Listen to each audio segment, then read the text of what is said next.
preacher in the year of '01. When you think it's all over, it's only begun. Howdy, Pilgrims, and thanks for tuning in to another episode of Preacher vs. Preacher, a comparison companion. This show, each week we get together and not only recap AMC's new series, Preacher, and directly compare it to the 90s comics it's based on by Garth Ennis and Steve Dillon, we sometimes invite guests, and we got one today.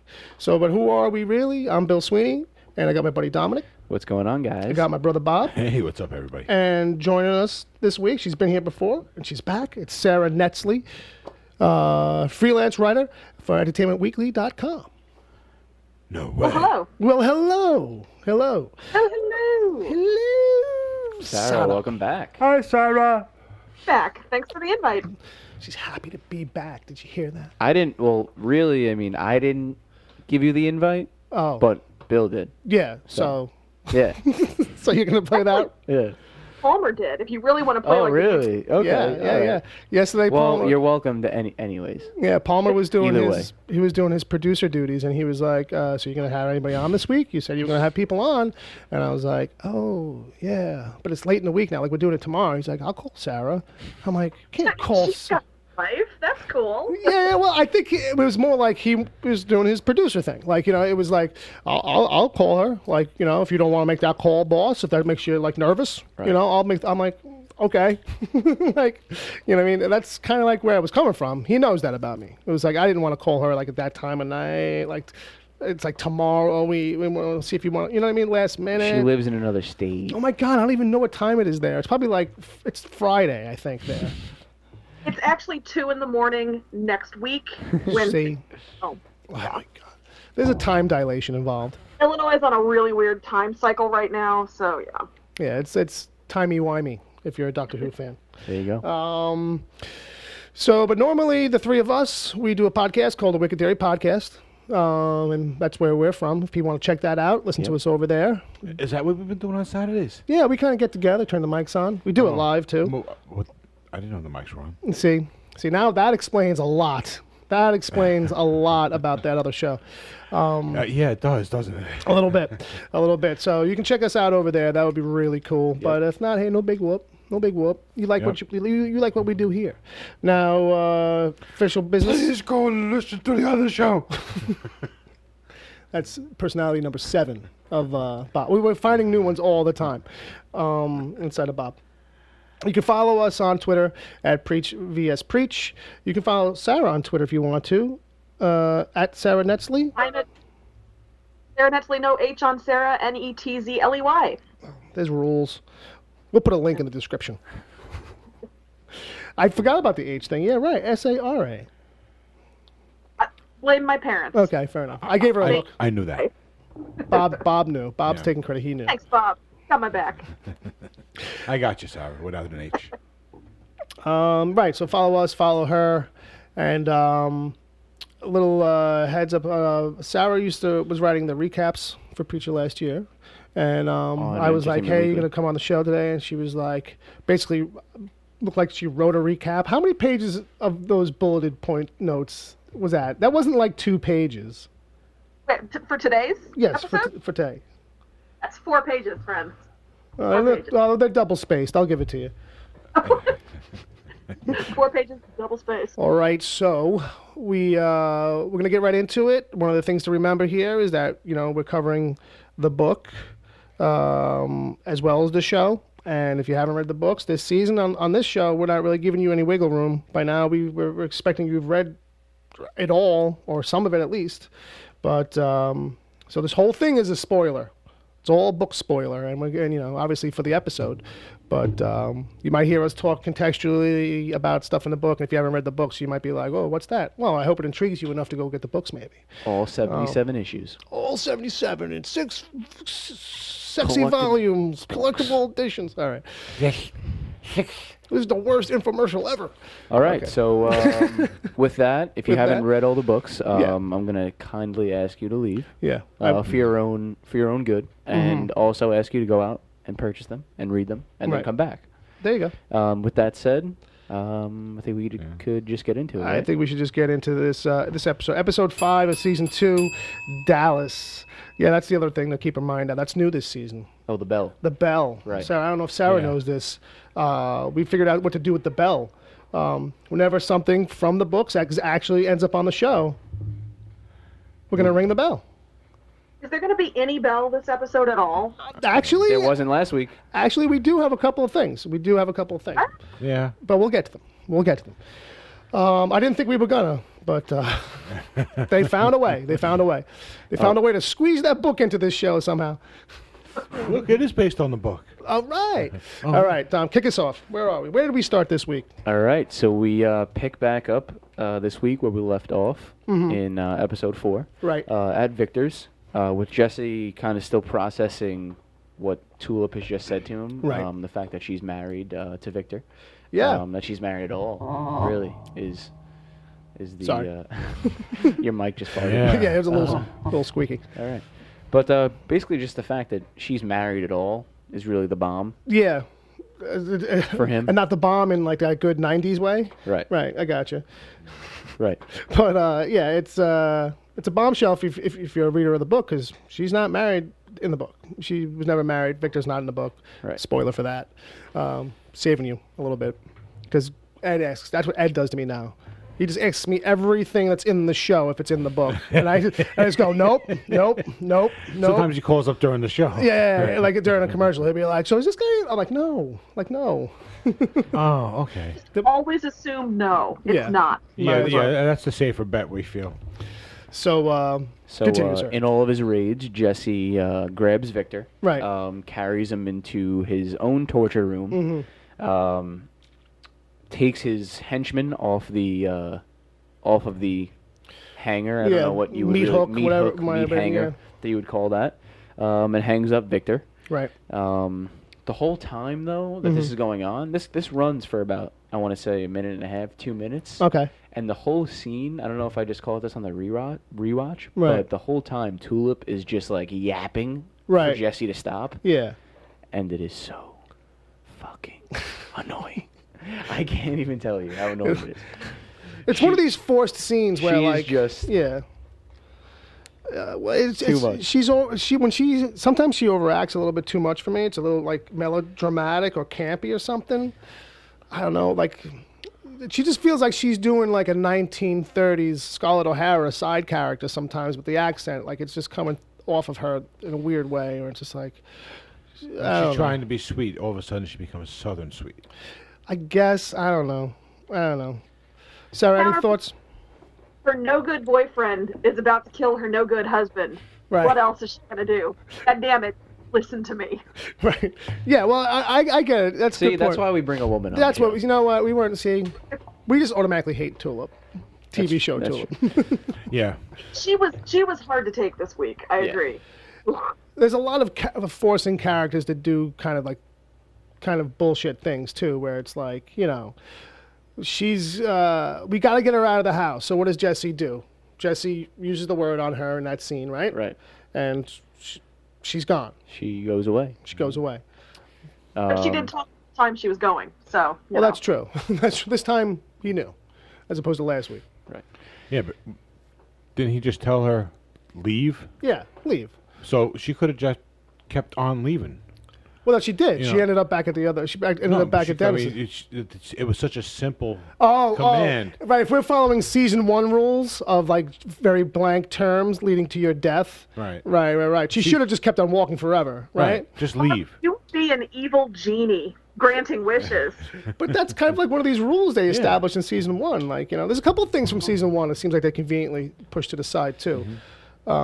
Just to touch on it real quick, but like Right. Jesse seeing Ar's face all the time in like the real world, like they ended the season doing that. Like we thought that was going to be a surrogate for how they used John Wayne in the books, but they kind of decided not to do that anymore. I guess, or I don't know. All right. So speaking of, Anyway. Speaking of, as Tulip's getting thrusted away by Genesis, yeah, she says, "Remember Dallas? I don't want to do that again." right, So this kind of sets up the whole episode, kind Yeah, of. yeah. And it's basically going forward, mainly flashbacks of their of their time in Dallas Right. and elsewhere. You'll notice no bell Yeah. yet. No, no Bell from here on out, basically.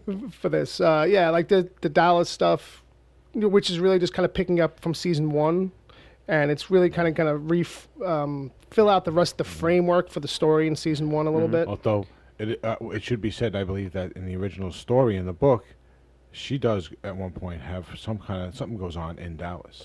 I don't know if it's her. Dallas, but she's got history outside of Texas, though. Yeah. I mean, I think, but I don't think it's Dallas because I was reading up on it a little bit, and it's not Dallas. I Yeah. forget where it is, but I know it's not New York. Sarah made a move. Sarah, what were you gonna say?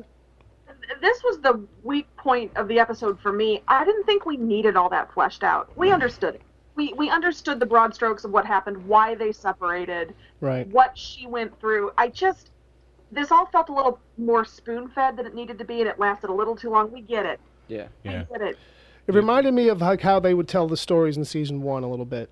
Like it kind of felt a little bit of like going back to that, where like after all this crap with Viktor, in a nutshell at the end of this, it's like we did all this for what really? Like why Right. did we just do all this? Was this slowing down the story just to kind of do something cool, give Tulip a little bit of backstory more, something fun to do, to kind of like just slow down the train a little bit? But the train wasn't going anywhere. But the train wasn't going anywhere. Well, it's a good thing they did this then, I guess, I mean, right? technically they went several places, but they haven't gone through any story yet. Yeah. You know, we've watched several episodes that really hadn't gotten to anything substantial. Excuse Right. me.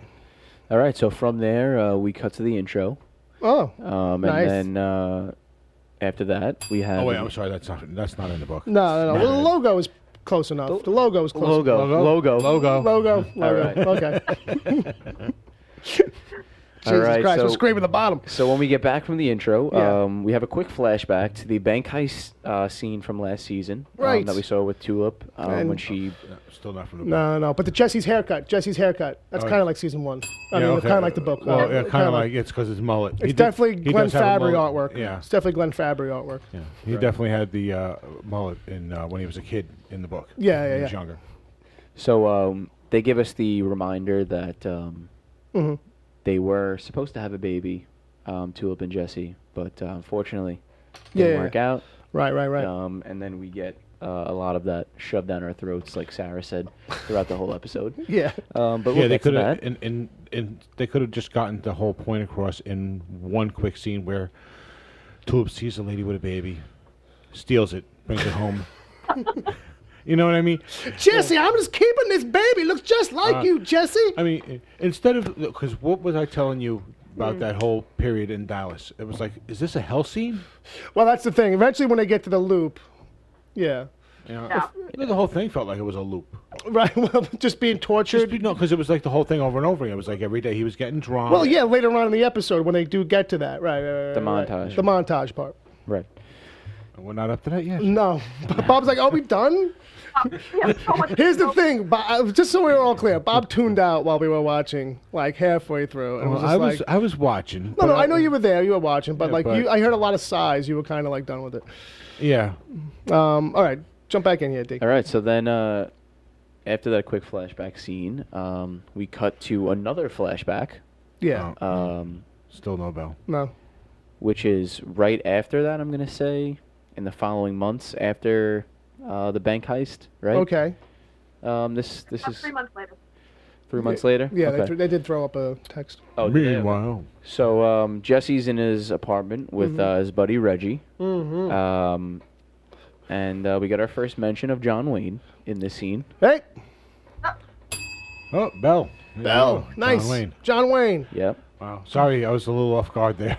John Wayne. Now, And we got it in a couple of ways. we did get him a few times in the episode, Yeah. and now this Yep. is kind of Mm-hmm. making me think that we're probably not going to get it as we do in the book, where he's an actual like presence, he's in a life form that we Okay, see. fair enough. But I'm kind of thinking we might get something in Jesse's head that revolves around him. Maybe he just is more of like a conscience for Jesse internally. You don't really see him, but like he uses him as a moral guidance on the show as opposed to the book. Well, in the book, it walks this line where, like, because Jesse has it happen to him as a kid.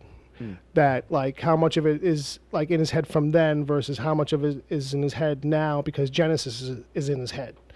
So like what it comes down to is but it has to be Genesis in the books because Genesis as John Wayne in the Shadows is the one where he's going to end up finding out next week about Santa Killers.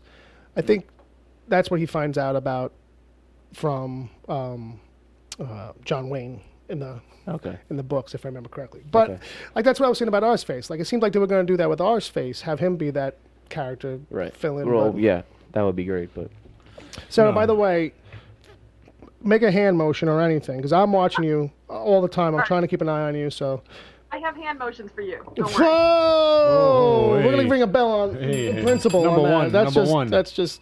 She's saying you're number one, Bill. That's what it is. Welcome to New York. We love everybody. Let's get back on track. all right, so Tulip comes home and tells Jesse that their old friend Danny, will be coming over for dinner. Right. That night at their apartment. Right. Danny from season 1, actually. Right. So then a few things in between, but we cut then to Danny at dinner at their apartment. Right. Tulip made some sort of peanut butter and meat mixture. I don't know. Something weird. It was a I did peanut butter pot say roast. Yeah. It was peanut butter pot roast, which at first I was skeptical about. But guys, I have a killer recipe for peanut chicken. So if you all ever end up in Illinois, keeping in mind that currently in Illinois it's August 3rd. Right. I will make that for you all. All right. Wow, that's a great offer. Yeah, you're welcome. But between last season's vanilla hash browns and this, don't accept a dinner party invitation at Tulip's. No, Never. It's like every meal has to have a breakfasty kind of thing going on or something. Like, or it's got to have some kind of a candy-coated sweetness or something. Yeah. Like- Well, I think ultimately the point is that she just doesn't know how to cook. It's like, I like these two things. I'm just going to put them together, right? She That's how it goes. She doesn't know how to put food together and make it palatable to people. Right, Look fair at what was it, the Frankenberry, the Blueberry? Yeah, well, there you go. Like, she pulls out, Who this is doesn't good love stuff. blueberry? And I'm like, me? I'm like, I don't know. Like, I don't know, that's like still make- 1974. yeah, right? Do they even still make that crap? Jesus. No, they do. All right, so then at one of the most awkward dinner parties in history, Yeah. Tulip admits to Danny that her current job consists basically of being the bitch at a local realtor office. Right. And Jesse's, I don't know if she's just saying this to Danny, but she does mention that Jesse has a bartending job where he Right, works right. he has 2 shifts. Yeah. So I don't know if that was legit or if that was her just saying that he has a job to make Yeah, him they not don't look really like a kind of couch clarify potato. that. I mean, if you're a bartender at night, if he's got a night shift gig, then sure, he's home all day. Because that's what we do see, is that he's home all day smoking weed with his buddy. Yeah.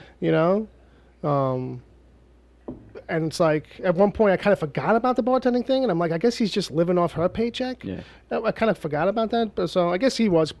I couldn't imagine that Jesse in any state is probably sitting on the couch all the time. He's probably like annoyed with himself if he's not working. I could see them. Was it just me? Or did anyone else notice that they were rolling joints out of pages from the Bible? Yeah, Oh, totally. I mean, good times. Yeah. I mean, And using the Bible to hold up the the window. window. Well, it's a book. You can find a lot of uses for books, Yeah.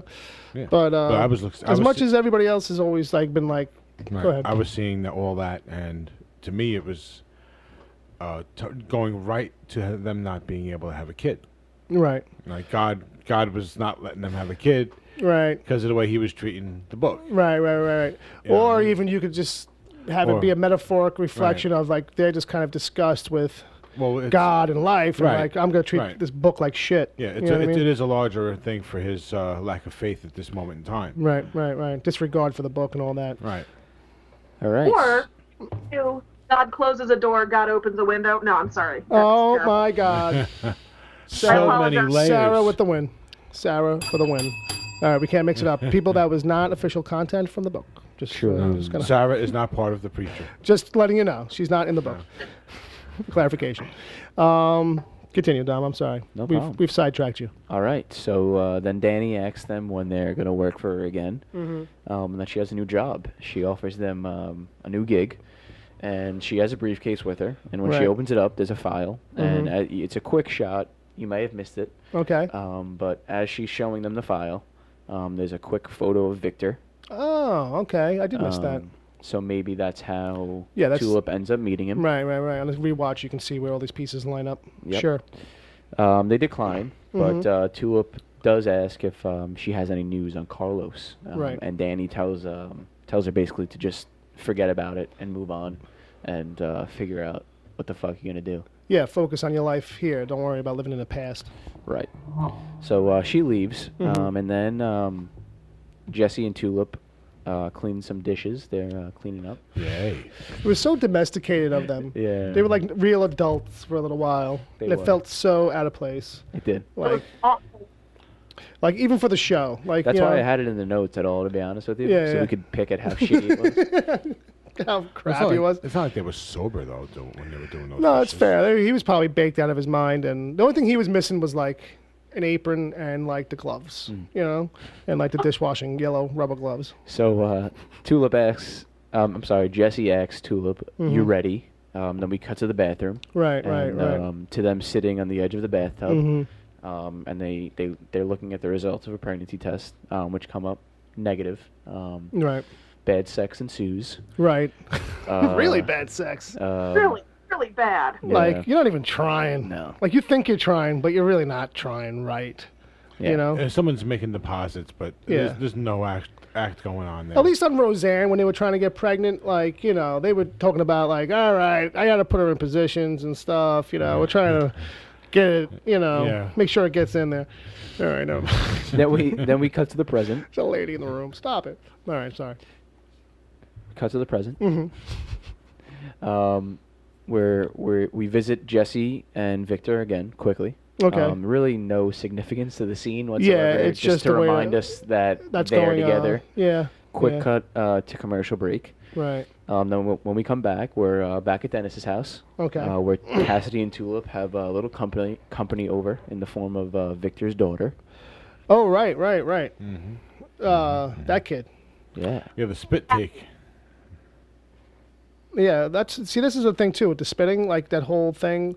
This is why it throws me off with the show is that they'll do stuff for effect, but like it implies things. Like that kid spit on her, and it was like, "Oh, my father kills you," and like now she's just Next time you president. see her. She's just whatever. I'll go along with you because that's the story, Right. you know.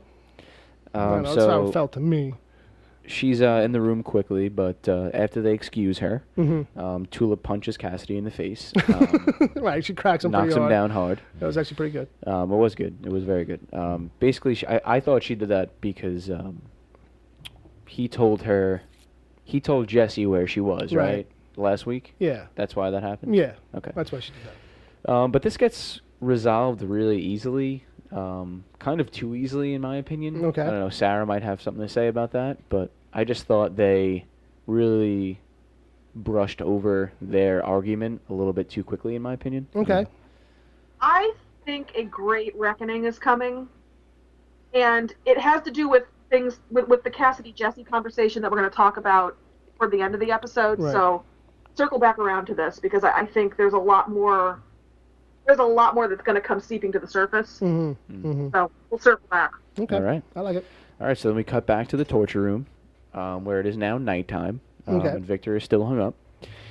He said he could always tell that something was up with Tulip, that she was so tough, but he always knew something was bothering her, and always wondered what it was. Right. And then we have this cute little moment where he tells Jesse, It's because she's crazy. "It was you. It was you, Jesse." Oh. She's crazy in love. Yeah. Crazy in love. All right, Right. Beyonce. Sorry. It was in my head. What was I not going to share? Now it'll be in my head for the next 5 weeks. Nice. All right, then we have a montage of Jesse buying a pregnancy test, Right. a beer. Right. Beer, I should say. 6-pack, right? Right. A little 6-pack. Mhm. And cigarettes, at least once a day, every Right. day, Pack of Pilgrims. for very long. Right. It's the loop. It's a loop. Yeah. This is where we first get the loop, right? Yep. And there's one quick loop, and then there's a break of another failed pregnancy test Okay. of them doing it in the bathroom, Right. and finding another more negative results. Sarah? You know, last week you guys called it the helideck, which A+. Thank you. A+ work. Thank you. That was me. But that's really what it felt like. I thought it was so interesting that they chose to frame it so similarly to the hell montages we've been getting. Right. It's got to be intentional. I mean, there's just nobody is happy in this time of their lives. It's so miserable to watch. Right. Yeah, and I get what they're doing with the montage, but oh my God, it goes on forever. It did feel a little long. Yeah, it was needlessly repetitive, I think. Yeah, after a couple of cycles, we would have got it. It went a little longer than it needed to. Yeah. But it is interesting that they kind of, even played with it to let it get that, like she said, like they're using this montage thing already with the hell loop. So now if you want to have just cool, super fast, random cut montage scenes, they're always going to feel like the hell stuff then. So maybe it's something that they really got to be careful with and only do it when it's like, we need the subtext to be that these people are miserable or it's hell-like on Earth. Maybe like that'll. I don't know if they're that sharp, but that's what I was thinking from it. Maybe a little bit. I'll say they're not. Oh.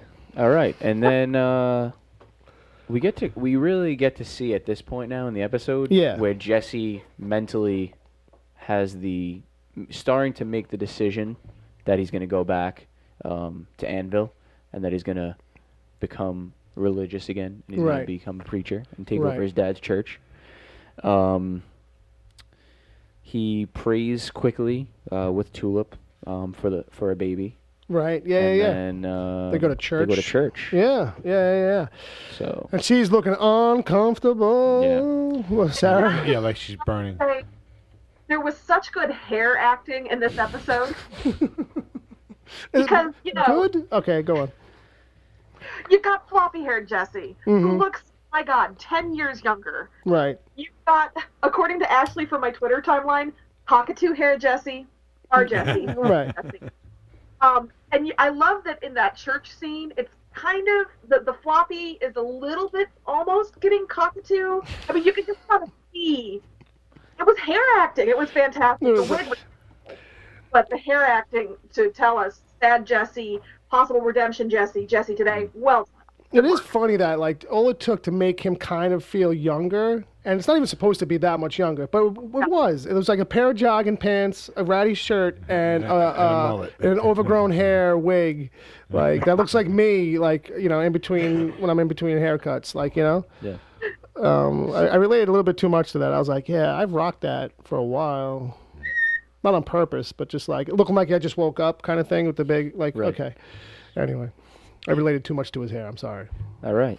So then after that, we cut back to Jesse and Tulip's apartment in the past. And Reggie's Bible joint has now set the fire alarm off. Oh, yeah, right. This basically leads to Jesse finding a bag stuffed in the air vent. Yeah. That has, I guess they don't really show you what's in the bag other than the birth control. No. When he eventually confronts her with it and he does go to grab it, you do see that there's bundles of money in it. Yeah. Oh, okay. And then he just whips it at her. I knew it so was it's something quick. illegal at that point. It's all her cash. She's got all her cash bundled into small, classic movie-style little bundles. Right. So then this basically is the final straw for Jesse in this relationship, I think. Yeah. And he's starting to come to his senses and realize that Tulip really just isn't right for him. And this is something that I wanted to address and get everybody's opinions on. Right. Because this is something that's not from the book, and it's something that I really have a problem with because he never in the book do we get the sense from Jesse that he ever wanted to be apart from Tulip. It was more of a decision that he had to make because of other things going on in his life at the time. Right. This is more of a willingly leaving her, willingly not doing what she wants to do, and breaking up, basically. Yeah. It's this whole new storyline. It's a whole new timeline. Like, you know what I mean? Because in the books, when they get back together, their reason for originally splitting was that, like, she turned around, he was gone, and didn't know where he went. Turned out, well, my family kidnapped me, and since they were crazy as fuck, I really didn't bring it up until now, because you never met them, you never really dealt with them. And he also didn't want to bring her into that situation. Right. That's and so since the context is totally different in this show, where Tulip probably does know them or knows of them to a degree, maybe not, because it's the other side of his family. She knows him as a Custer, and actually she throws that in his face, like, you want to be like a Custer, right? Custer. So she might only know the dad side of the family. And since the mom side of the family is the Langels, and they're in the bayou, you know what I mean? Like, she might not still know anything about that family really, which would be a nice reveal for her to kind of like be in the dark, because that's kind of how it was in the book, where like, you know, Yeah, that's how it should be. you know what I mean? Well, Like where the way that we found out stuff was by him explaining it to her, Right. like, you know what I mean, that kind of thing. Well, she had no idea what could possibly be going on Oh, in a yeah. place like that. So she could only really experience it. Yeah. You know what I mean? Yeah, jump back in. Oh wait, sorry. To answer, no, this show has done a poor job of translating the book in so many ways, but the number one thing I can't forgive is what they've done to this relationship. That's the thing. Jesse and Tulip are this elemental force in the books, and they're, you know, they're drawn together. They're not all healthy for each other, but they certainly are more so than in the show, where honestly at this point I'm almost like, is Cassidy the better choice for her? And I would never. Right. Oh my Right. god. So I every time they say till the end of the world to each other, and clearly they don't mean it, and it's just rote, it breaks my heart. This Yeah. has been the lady perspective. Yeah. Well, that's funny because I have that in the notes at one point where I think it's coming up, but in a few scenes after that, they do say it, and I think that's kind of what you were referencing. But Yeah. it's just so nonchalant, and it's so not meant to be has- taken legit It at has none of the impact that it has in the book, even when you don't know the weight behind it, like when they first drop it on each other. It just feels in the moment something like, oh, genuine and off the cuff, and it's like, oh no, it's something we did used to say to each other, and like, you know, that kind of thing. But it's got, I mean, it almost feels like with a lot of things, it's like, oh no, like in this cross logic reasoning I do in my head with the show, is like, oh no, we do it like this because we want to build to that. And I don't know if that's actually what they're trying to do. That one day it will like kind of have a much better impact, or but there's so many little things I kind of feel like that must be what they're doing. They want to they just want to, like, you know, work towards it or something. And it's like, it doesn't seem like it after a while. No, you know, these guys aren't doing anything. Sarah's shaking her head too. All right, go back to the note stuff. all. All right. So when Tulip does come home, Yeah. and they square off kind of. Right. We find out that Tulip got fired from the realty job 3 weeks into even having it. Right. And that she's Right. been working for Danny from Oh. earlier in the episode. Dun, dun, dun, Uh, dun. ever since. Bitch. Oh man, Danny, that job giving bitch. So No, I thought about Tulip. Oh, fair enough. something that I thought about on the rewatch Yeah. was if she's working for Danny at this point Mm-hmm. and Viktor is in the fold with that job. Right. What was the he- job? She was seeing him already at this point, maybe. Oh, Tulip Behind was making, Jesse. right, making the working that angle, that job, that con or whatever it is. She was already starting it. At the very least, the seeds were planted. Right. So then, when Jesse leaves, all she's got to go to is just settling deeper into that job. Right. And then, you know, I wonder how much of. Yeah, I mean, obviously, I don't really give a fuck. I shouldn't wonder because it's this storyline, but it's almost a good thing. Like, it raises a good point of like, well, how much was she really playing him? Did she ever complete the job? Was getting married maybe part of the job? You know what I mean? Or did she like kind of like feel bad for this guy and say, okay, fuck it, I'm not doing nothing. I'll let you marry me because it's like, what do I give a shit about marriage? I No, don't they know. just made Tulip look like a gold digger. Yeah, in a little bit of a way. What were you gonna say, Sarah? There's a lot of ambiguity there, I think, because she worked for him. They're married, but she still is pulling jobs for him. Clearly, you see with Jesse, she's not happy, but she's not pulling jobs. And with Viktor, she's pulling jobs. She has the money. She has the 2 pools. She has Monopoly, the worst board game. So it did make me wonder. She said she didn't love him. She probably didn't love him, but she did seem happy. Was that an act? Was that a con? There's just some ambiguity, and I guess we will. Never find out. Yeah. Yeah. I think since she came from nothing, Yeah. there's a comfort There might have in been. being with Viktor. And I get that they probably they just kind of want to leave it as it's a rebound kind of thing. And it's like, okay, bad choice on a rebound, I guess. She was all confused or something. Why are we even seeing this shit? Well, by the end of the episode, yeah. But go on. Tom. So we officially see Jesse throw the bag at her with her stuff in it. Right. Her Shows her the stash. birth control that he's woke now. He's that, woke. That he's finally figured it out. What's been going on? The reason why she can't get pregnant. Right. Because she's been taking her birth control on behind his back. Right. And so this poor guy, I mean, he's trying.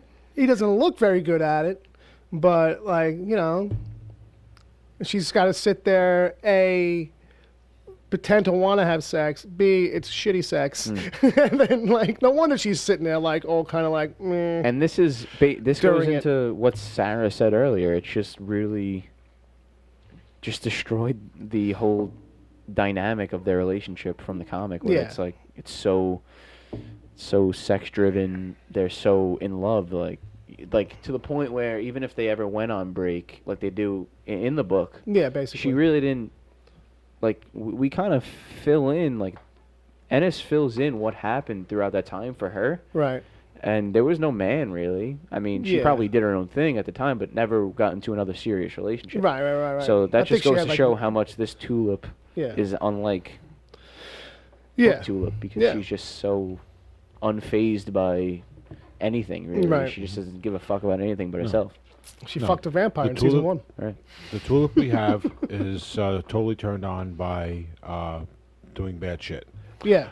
She's a thrill Jesse- seeker. Yeah. Jesse is actually the same person, only he's weighed down by this upbringing he's had. Mm-hmm. So that's the duality in his personal issue. Yeah. So that's the whole thing that they're trying to tell us. They could have done it in a whole lot less time. And we did hear that in that argument. You're an O'Hare. You don't. I'm an O'Hare. You don't think I deserve anything. You're a Custer. You think you do deserve things. I mean, they do bring it up, and that was interesting. I liked the way they fought like that, because it did feel personal and rooted in their history and their childhood, as the show established it. Right. For better, or worse. But I agree about it. It could have been shorthanded so much more. The audience is smart. We'll figure it out. You don't have to feed it to us quite so much. And that's why it feels like it was like more of like a stretch episode, like they used to do in season 1, where it was like, all right, we've got these pieces, but we kind of have to have them do a dance to make it just fill out this whole time. Although I will say the one thing I did like is Tulip comes home and Jesse knows immediately. Yeah. So that's another. Yeah. We see that relationship. We see how intimate they are with each other because she knows. As soon as he says, it's the way he says, "Get me a beer," you know what I mean? And just as sweet and lovey-dovey as he never probably is, and she gives it right back to him. Oh yeah, sure, like, you know what I mean? And like, she knows the gig is up, or he knows something or something, but she's up to so much shit she doesn't know which way it's coming from. Right. Like, did she see me out? Did he see me out doing something I wasn't supposed to be doing? The place I wasn't supposed to be? Did he find my stash? Which stash did he find? Right. So then this all basically... Is it the Rolodex of guys that I've been hooking up with? Anyway, probably. He might have found that out. So then that basically gets resolved by Tulip and Jesse arguing over who was hurt more from the fallout of Dallas and Carlos. Yeah, right. And it's basically like it's just a petty argument. Yeah. And nothing really gets resolved from it. It's just like this reopening of the wound kind of a thing. Yeah, it's just like, I was hurt more. No, I was hurt more. I just hope that like this will put the button on it for the show for a long time. The whole Carlos / Dallas / husband. I got my divorce papers at the end. We'll get to it. Like, But anyway, Bob, you were about to say something. I was going to say the only thing that happened during that argument that had of any interest was that Jesse's stoner partner got his face beat in. Oh yeah, that's true. Then Jesse goes into this rage and just takes it out on poor Reggie. I was gonna get to that after. But I think he does that because she insults John Wayne. And that puts it over. That's what sets it off. Did we skip something right there a little bit? No. Oh, okay. Only that. Okay. Only that. Right. She insults his father and John Wayne, and then immediately after that, he just beats the shit out of poor Reggie. Right. It's because he can't hit her. Exactly right. Exactly. Right. It's one of those 100%. Guy rage moments with the girl. It's like, I'm going to punch the wall instead. But Reggie's here.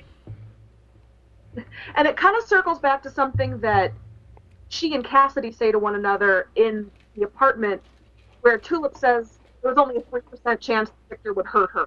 And Cassidy says, "Oh, I see why you married him." she craves that. Right. But I got to say, if she had the girlfriend from the book, Amy, her friend from school, Yeah. if I were Amy and I heard about that incident where Jesse's so furious with her and he turns around and attacks poor oppositional gender studies Reggie, I'd be like, oh, you got to get out. No. So again, this is betraying this, what I think is kind of epic relationship from the books and making him kind of scary and violent, and her, pushing and needling and needing that, craving that, and it's so unhealthy. Yeah. Ugh. Hard to watch. I'm gonna. This is gonna circle. This is gonna come up again. I'm gonna get to a tweet that I had gotten earlier in the day and stuff. It's gonna come back to this, but we'll revisit it. What happens next, buddy? All right, so then we cut to what presumably is the next morning, and Jesse tells Tulip that he's going back to Anvil and he's going to take over his father's church. Right. And we don't really see Tulip's reaction to that. We just do a quick cut back to the present. Yeah, she says something to him offhand, but it's not like she's like, whatever. She's like, oh, all right. Yeah. Yeah, which another thing where she would never let him do that. Yeah, that would have been a willingly. long thing. So then we follow Cassidy, and he heads over to Victor's mansion and sneaks upstairs and has a little meeting with Jesse. They shortly have an argument over trust, but quickly just turns into this like bromance thing. Well, that's the thing. Like I think I was reading a thing today, and it's this whole why should I trust the lying junkie vampire, right? And it's a thing it is a thing that's in the book, but it's like it felt too early for it to be in the show in a way, for the bromancy kind of angle of it, or the dude bond that kind of comes out of it or is reflected in it. It feels like, because it's a thing that's like pops up in the book here and there, where it's they go at each other a little bit, they bust each other's chops, whatever, they have fun, they have a good time, but it just didn't quite land right. Well, I don't know. The problem. Sarah, go ahead. Go ahead, Sarah. Oh, sure. I was going to say, that's really interesting because this was my favorite scene of the episode. This Jesse Cass stuff. Because you've got Cassidy saying, Tulip didn't love Victor, she was rebounding from you, she loves you. He's obviously talking about himself, Cassidy. Right. Clearly that was on two levels. Right. And I wanted to ask you guys, there are two ways to look at what Cassidy does here. One is, Tulip has told him, if Jesse kills Victor, Jesse and I are done. So Cassidy goes and tells Jesse, man, if that was me, lying junkie, can't trust him, selfish, greedy vampire, if that was me, I'd kill that guy. Right. And so one interpretation is he wants Jesse to kill that guy because Tulip will leave him clearing the path for himself, Cassidy. The other interpretation is reverse psychology. Cassidy saying to Jesse, I'm a piece of shit. I'm a terrible vampire. Right. And if this were me, this is what I would do. You don't want to be like me. Don't kill this guy. So that's, at first I thought he was trying to kind of work-tongue Jesse into killing Victor. I saw so that. You could have Tulip. Oh, but you could also look at that as him trying to say, yeah, I'm terrible. You don't want to be like me. Be a better man. Yeah. And so I don't know. Did you guys interpret that one way or the other when you were watching? I was the same as Bill with that. I immediately just figured that he was trying to manipulate Jesse into doing what was going to put him in the best situation possible to get Tulip. Yeah, like I saw it kind of going both ways, but I saw both ways as being a win. Like, oh, if you go there and let her go, then we're all good for now. But if you go there and upset the balance, so I'm going to, but he's talking about how, like, I'm a manipulator, and I'm manipulating you right now. You just don't realize it. Like, it's that whole, like, I'm going to tell you the truth and everything, but in such a way that I still get what I want thing that people do, which I thought was great. Like, you know what I mean? Loved it. And I thought it was an interesting way to kind of spin it. I did think that was really smart. My earlier thing was really just about, like, this whole, the parameters of their friendship kind of a thing, kind of coming into a hard question. Like, it should have came up either already or maybe the whole, like, you're a vampire thing. Like, I thought we were going to get more of that from Jesse initially. Like, because even in the book, like, something in season 1, like, should have happened where, like, even in the book, it was like he was more repulsed. He was like, when he first finds out, he's like, you're an abomination of God and, like, this kind of stuff. And it takes Jesse a little bit to turn around and get buddy again with him. So I thought, I was like, all right, this feels like an odd spot to kind of start to stick that. But then by the end of it, you see what you're talking about, where like Cassidy's actually kind of like, playing both sides a little bit, where it's like, oh, it's win-win for me here. But the way I took that, I basically took it the same way as you guys. But the problem I had with it was that I feel that they've done already what you just mentioned about the book with their relationship, where they've gone past a beginning stage of Jesse hating Cassidy at all, or Right. being afraid of being buddy with him. So at this point, they're already best friends, and if we're gonna do it the way it was originally done, Yeah. their relationship, anyways, neither one of them would ever cross each other really until much later. Like, you know Right. what I mean? Like, it's especially Jesse. Like Jesse's having reservations about Cassidy right now. Right. And he's told by Tulip multiple times in the book, when she finds out what a sleazeball he is, Right. don't believe him, don't go along with every word he says, and he still He even goes admits, along with he everything. even admits to being like a softy for him. Like, Right, he's he's like, very what am I soft. supposed to do? Like, I know he's a shit, but he's my friend still. Like, Right. And that's why I took this as kind of... It's a different play because I think what you're making me see right now is that, like, Jesse's not in that place with him in general, where it's like Cassidy may be like all loyal and like, hey, I'm with you, buddy, bro. And even though Jesse by the end of this isn't feeling like he was feeling in the room, he's not in that place. Like, I feel like Jesse would sell him out, like, in a sense, before Cassidy would sell him out. Show version. Yeah. Definitely. And it's the other way in the books. Right. Which is fine, which I really don't have that much of a problem with. Right. It would be hard to hash out the way that relationship unfolds in the Yeah, TV show. yeah. So I get them changing that. Yeah. But it just doesn't feel right. Could be my bias. I don't know. Cordberry. What's next? So then Jesse heads back into the torture room Oh. for one last final visit with Viktor. After a couple minutes of chatter between the two, Yeah. Jesse takes an axe that he was sharpening. Right. and Right. Just a little bit. he Like, killed- that's just the tiniest bit of sharpening, which felt so weird to me. I'm like, what are you doing? You're not even doing it right. Stop. He's being nice. He's That's true. He's being gentle. You just want to give the guy a rusty blade. I got you. So then as he swings the axe, Jesse, we cut to commercial. Right. So right. we're unsure if he Oh my really gosh, killed what did him. he What do? did he do? And I kind of felt it could have went either way. I kind of did feel, though, like if Jesse was going to kill him, it wouldn't be necessarily with a giant axe to the head, and we probably would have saw it. Because that's the way this show is. Like, he would have killed him some other way. They would have had a fight or something. This way, Jesse wasn't 100% in the wrong. Anything from you? Anything from you? I did like that the conversation they had. Well, first of all, if you have a torture room in your house, don't you expect to end up in your torture room at some point? Yeah. On the meat hook.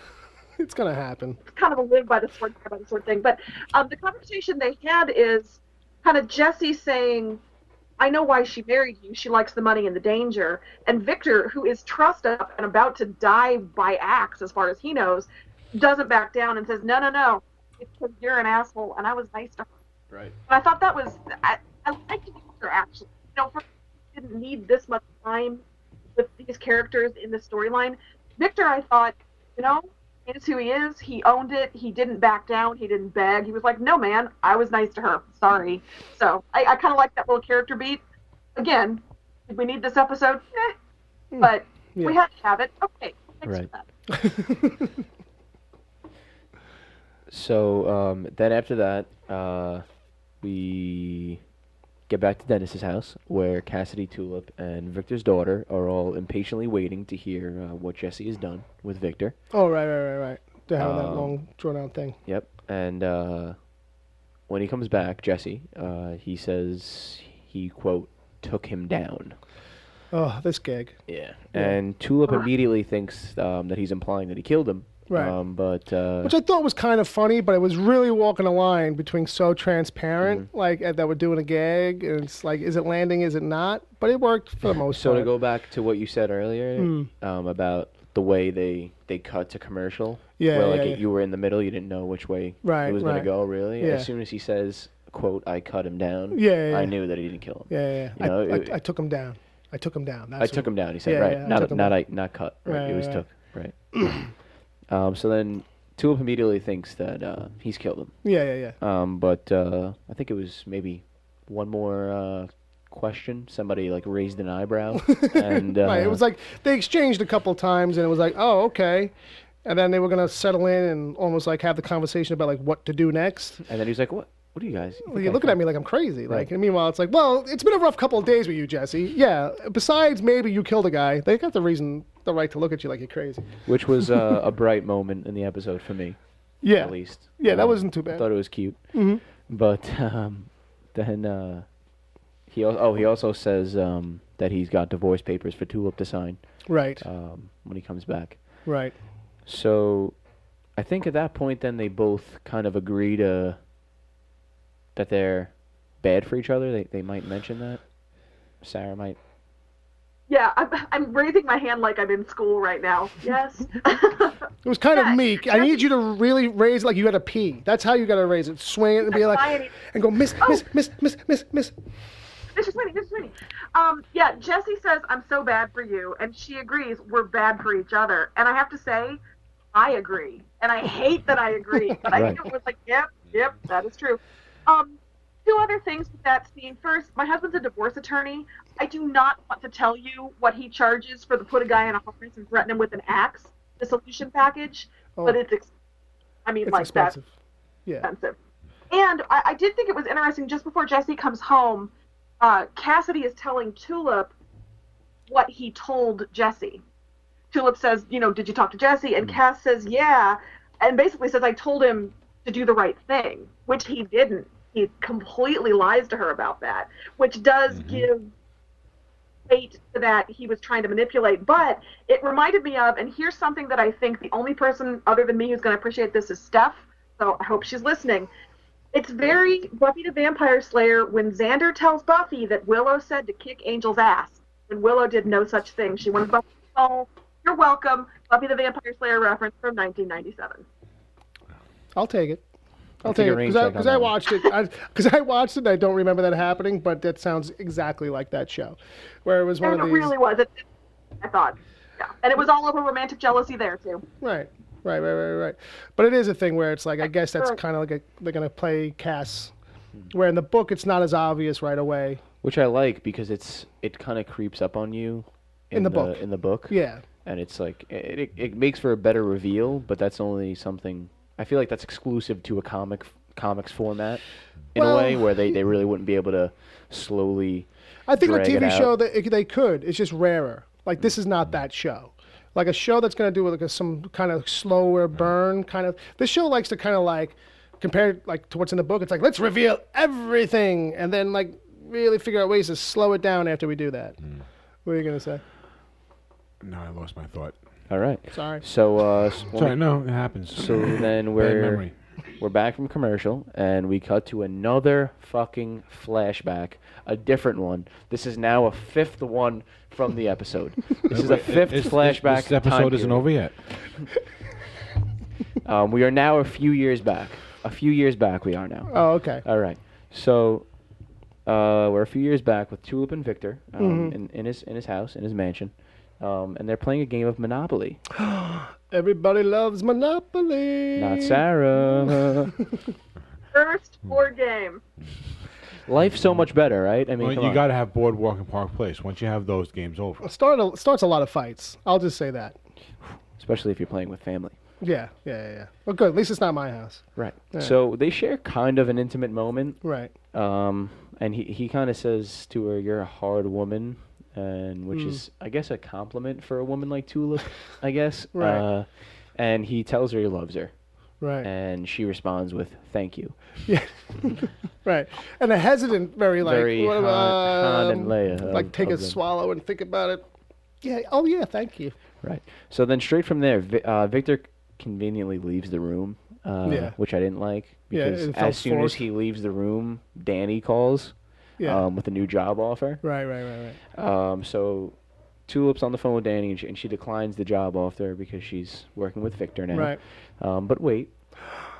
Something there's more. something interesting is about to happen because we Uh-oh. do a hard cut with the camera to Tulip and a picture of her wedding photo. Right. So at that moment, we know something real is going to happen. It's gonna get dramatic. Danny knows where Carlos is. Dun dun dun dun dun. dun. Don't ring the bell because it's not from the book. Yeah, it's not from the book. Sorry. Yeah. So she's excited about it. So though. I guess that's how Tulip. Eventually ends up. I guess that's when she says, "All right, Right. we know where Carlos is. I'm going to Anvil, and I'm going Right. to get She Jesse." spent a couple years there, and that's where she starts to hightail it out. So basically, what we've gotten is out of that is the whole kind of kit and caboodle from the past wrapped up. We know where everybody's kind of start and finish point is, more or less. You know. Okay. So then Victor comes back to the room. Hey, where's my girl? Just wanting to honestly finish a game of Monopoly. I was and, winning. I was winning. She's gone. She flipped. You know what? That's what he should have been like. I had boardwalk. That's what he should have said. She really didn't like that game at all. Like, she flipped the board and then bugged out, and she left. That guy's got some accent for Yeah. somebody from down south. He drives a truck. What I gotta tell you, tow truck. You know. All right, so then we're back in the present. Okay. Where Victor is chillaxing in his room. Right. No big deal. You know, just relaxing. His daughter comes into his room and says she can't sleep. So he generously offers to take her down to the shooting range, and you know, she just likes that. I thought you were makes her gonna- feel better. I thought you were going to talk about how he generously pointed a submachine gun in her face. Well, basically, and she didn't flinch. Well, this is what I want to get to, right? She doesn't flinch. He goes to hand her the. You want to go, but he hands it to her like it's a teddy bear. He's like, "You want to go down to the range and shoot off? You love that." You know what I mean? And immediately, what I thought of, because it cuts back to the girl, that's Tulip from the book. Yeah. That was Tulip from the book. Yeah. Oh my God! Sarah, we just blew Sarah's mind. You just blew my mind because he seemed like a great dad. Tulip from the book, raising a daughter on his own. Tulip from the book. Now I want to flip this table because that is the Tulip we deserved. Yeah. She's like 7 or 8, but that's that's who Jesse should be with. If they don't fuck up the show when it's on that long, maybe we'll get her. maybe that's their plan. They're gonna We're gonna grow Tulip up. She's gonna be 18 before we know it. right. But yeah, like that's the first thing that crossed my mind. I'm like, oh, is that like, don't fucking stab me in the chest, you sons of bitches. Yeah. No, and that's exactly what they did. Yeah. But from that, she thinks it's best for her to just read a story. Yeah. Just read me something. So Victor then continues to showcase what a phenomenal father that he is, and he reads his daughter the Dow Jones Industrial Average. It's up 40%. I'm assuming it's from the journal. I'm assuming it's the Wall Street Journal. Sure. Most definitely. Only the best. So basically, right from there, we hear many loud gunshots. Yeah. Within his own house, within Victor's house. Right. And Victor tells his daughter to hide in the closet, and then Some big tall dude comes in. some big guy with a hat comes in. Yeah. Yeah. We know him as the Saint of Killers. I've heard of him. Sounds like a nice guy. Yeah. He's a sweetheart. He's saintly after all. Say that again, Sarah? He's a saint. How can He's you a not like him? I keep waiting for them to use it when the Saints come marching in with him as like the background music, or for him to come into a place where they're practicing, they're doing the They'll band. figure out a way to get him walking down the middle of Bourbon Street. Because it is, right, exactly. It's the one thing I know is coming sooner or later with him. He's going to be right in the middle of Mardi Gras or whatever. Continue, my friend. So then Saint of Killers kills all of Victor's men, including him, including Victor. Yep. But when it gets to Victor's daughter in the closet, Yeah.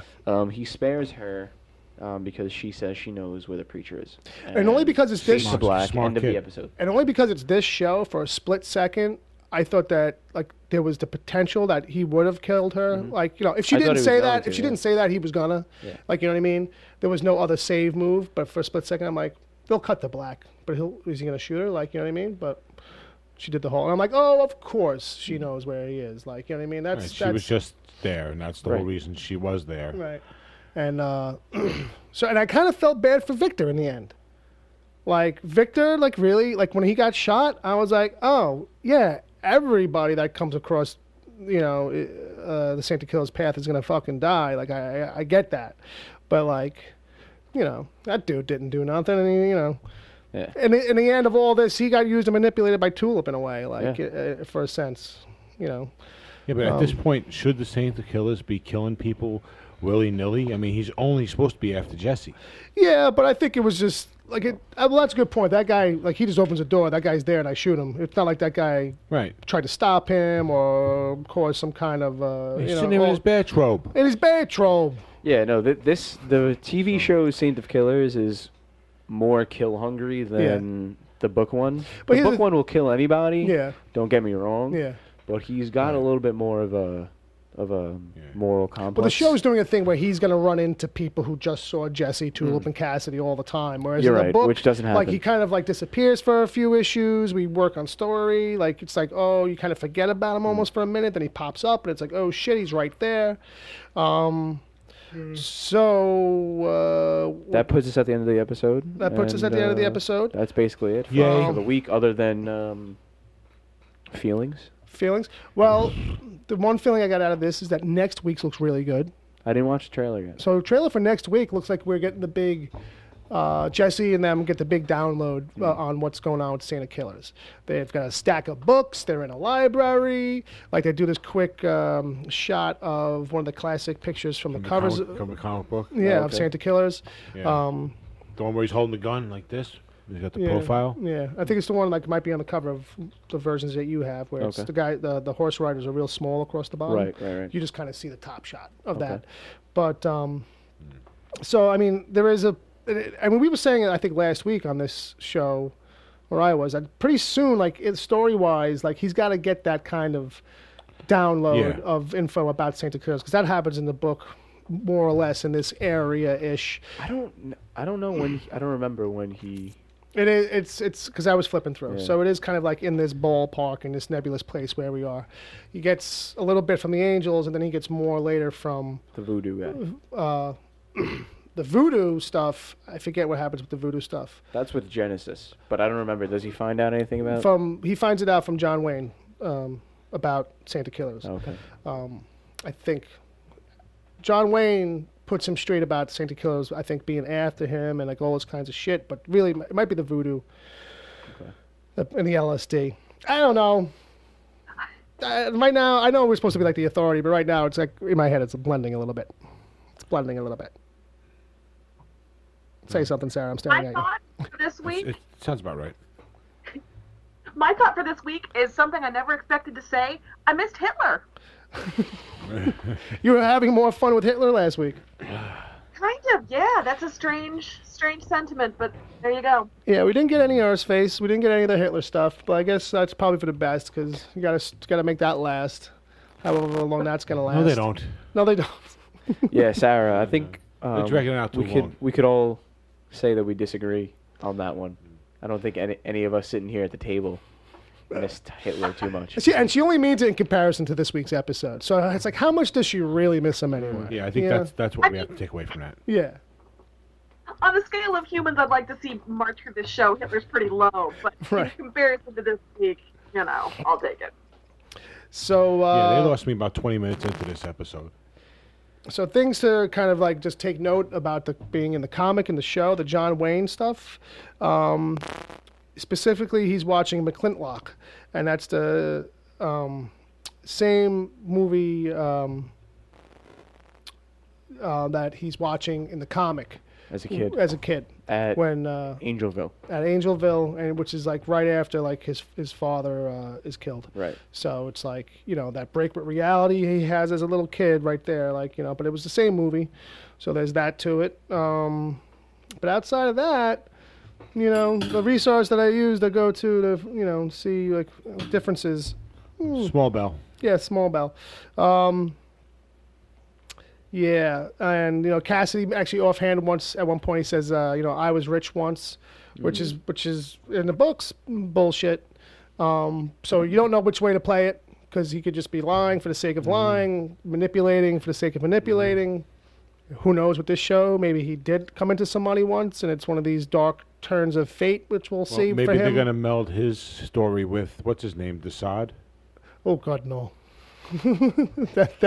No, let's please not. Which is a character who's overdue because that's one of the first people that they fucking run into. Yeah, really. Down in Louisiana. One of the first freaks. Yeah. Which I thought the dog in the latex suit was going to lead us to, but not yet. Which is strange because I really kind of thought that. So one of the things that happened is on my Twitter, I got a couple of people who actually. I retweeted somebody who wrote this guy Bodrule. Bloody hell, Jesse's a prick. Tulip is a prick. If they make Cassidy a prick, I won't have a reason to watch Preacher anymore. And so I said, oddly enough, in the books, Cassidy is the only true prick, and that you learn over time. So, right. Sorry to break it to you, but he's already a prick. Yeah. You just don't realize it yet. Right. But it goes back to what we were talking about earlier, about how these characters they're trying to give them so much, like, make them edgier or give them more cool things that are going on. Yeah. But then once you paint them as that kind of character, they have to behave like that character. And those characters, or at least here, they're real dickish. Jesse's changed. Jesse's trying to not be the dick that he used to be. Tulip is kind of like whoever she is through and through. She's always like just a varying shade of that same kind of like, troublesome, trouble.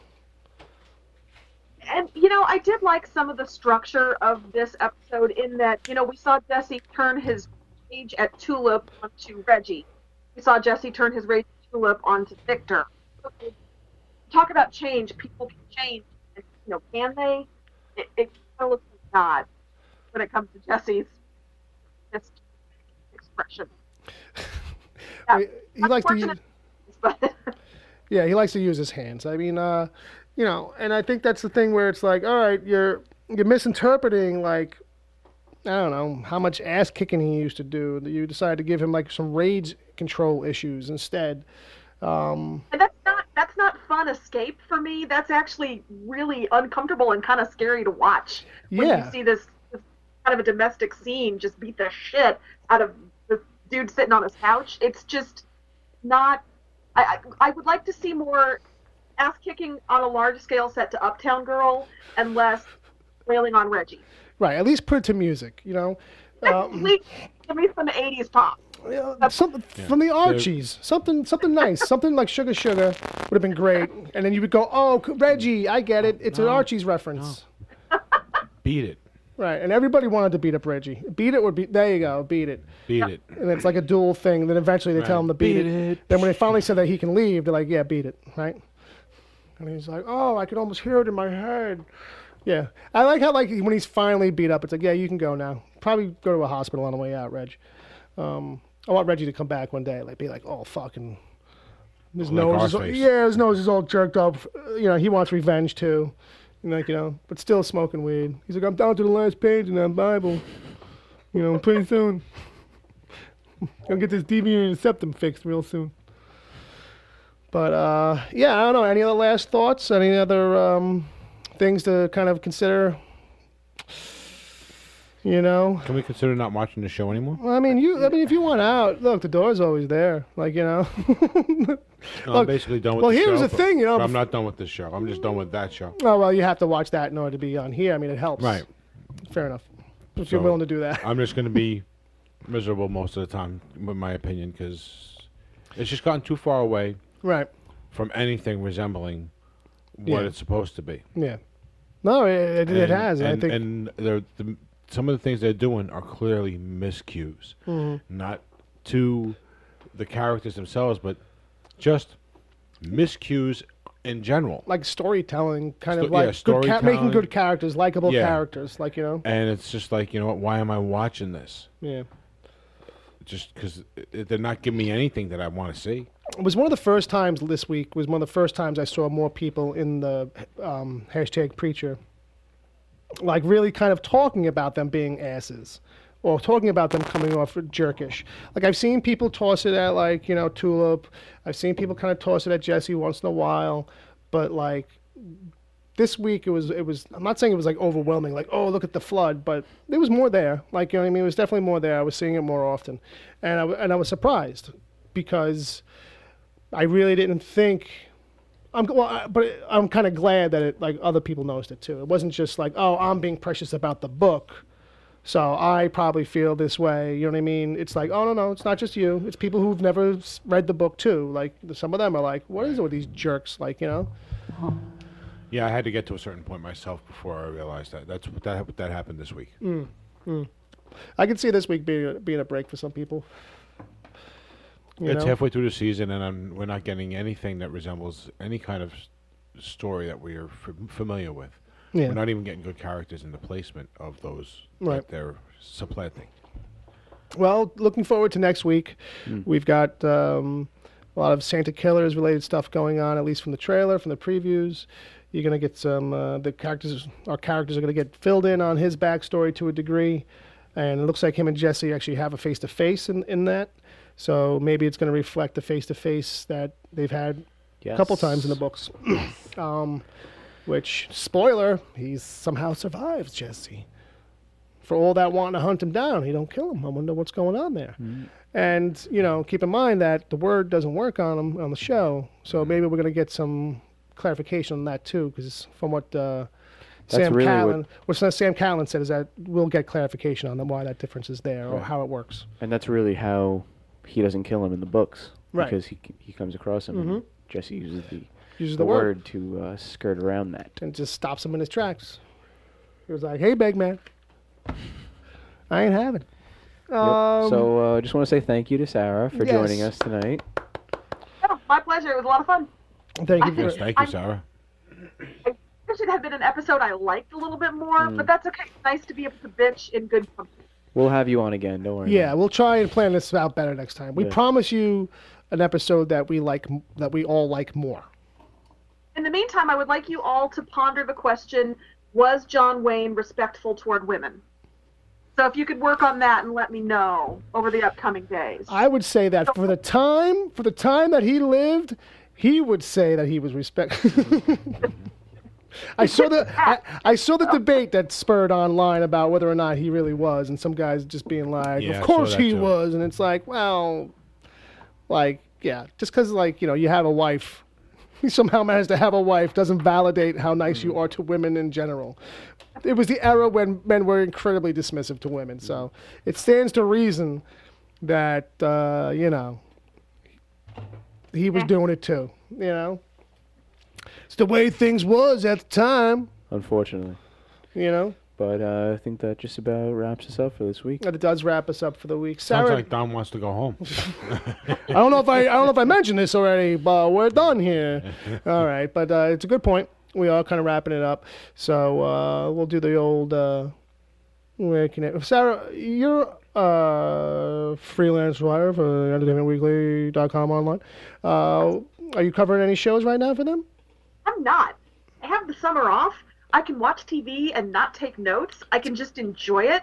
It's crazy. It's so weird. But I should be back when the fall shows come back in August, September. I should be back on the beat there. So yeah, summer vacation for me. Very Good nice. time. Anything you want to plug? Oh my God, no! Listen to me. I have nothing in my life. You want to plug your day job? If people want to wander in and just check on you? Take a class. Searing study of my department's efficiency and assessment. So All right. for that, it's going to be really good reading for like 3 people. All right. So if you're lucky, folks, Sarah's going to put together a slideshow about that PowerPoint My presentation. PowerPoints are beautiful. Oh, I bet. Like, just staying up late the night before, too. Like, I'm going to get it perfect. Oh, yeah, absolutely. So if you want to follow Sarah on Twitter, she's at Sara Netzley, SaraNetzley. Perfect. Bob, can I have a bell? Hold up. Thank Hang you. up. That's from the book. That's from the book, folks. Dom, where can people find you on Twitter? You guys can find me on Twitter at Dom_Tory. That's TORRE. Very nice. And Bob? I am at Bob, WTPC. And KLB Radio on the weekends. All right, and I'm at Wicked Theory. In 1955. You ain't kidding. Spinning those stacks of wax. Why, thank you. You're welcome. And thanks to all of you for listening, for checking us out. Come back next week. I can guarantee that we'll be ringing the bell a couple of times at least, because we're gonna have some Santa Killer stuff. bell? To talk about. No bell now. Oh. I know you. We might have to move that. I'm thinking we might have to move that bell. We'll see how it goes. Turning it into a bit. I was thinking that at one point I was like, well, if we have a sound for when something's in the book, then we need a sound for something that's not in the book. And I was like, realized, no, we would just lean on the horn. Just- right, like the whole And that's when episode. he's screaming over it the whole episode. Right, it'd be like, I kind of like the one part where About 14 minutes, 32 seconds in. You notice how I lean away from the mic to do the loud thing? Probably right into it. Is that a hint? Yeah, we're done. We're done. Thanks for listening. Thank you again so much for checking us out and hanging out with us. Come back next week. Come back next week. And if you want to hear us actually have fun with something, go check out the Wicked Theory podcast, where we have lots of fun. We cover all kinds of nerd news and whatnots.